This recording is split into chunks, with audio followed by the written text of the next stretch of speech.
Ministra e Kulturës, Eva Margariti, ka ardhur dhe ka bërë një inspektim së bashku me drejtorët e inspektorët apo menaxhuesit e ADF-s në zonën e bulevardit Durrësit.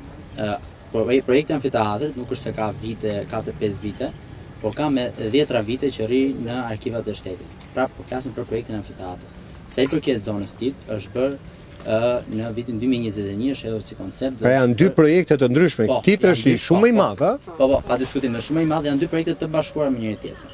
Që do thotë, këta bashkojnë dhe rivitalizojnë dhe e rikualifikojnë zonën. Pra nuk flitet as për shëmbje dhe as për krye.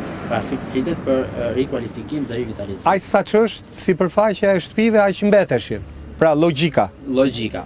Por me bazë të një inspektimi që kanë bërë këta, ishte për bazë shëmbjes. Në dhjetor të 2024-s është bërë një mbledhje e Këshillit Bashkiak, ku është diskutuar pikërisht vlerat e shpronësimeve të këtyre objekteve. Dhe nga grupi i punës dhe gjithë justifikimi i Këshillit Bashkiak për në lidhje me këto vlera shpronësime është në lidhje me grupin e punës së ngritur nga Bashkia e Durrës që përbëhet. Unë do t'i përmend me emra. Po, ne nuk i njohim, po. Nuk i njohim, por janë pjesë e grupit punës që kanë bërë këto lloj vlerash. E para është Alneda Roshi, Alex Prenga, Alvaro Kaçupi, Enila Kaçuli, Bianca Amadhi dhe Daniela Gjinika.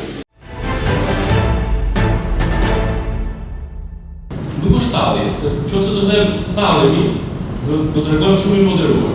Po i vjellim ato qytetarë.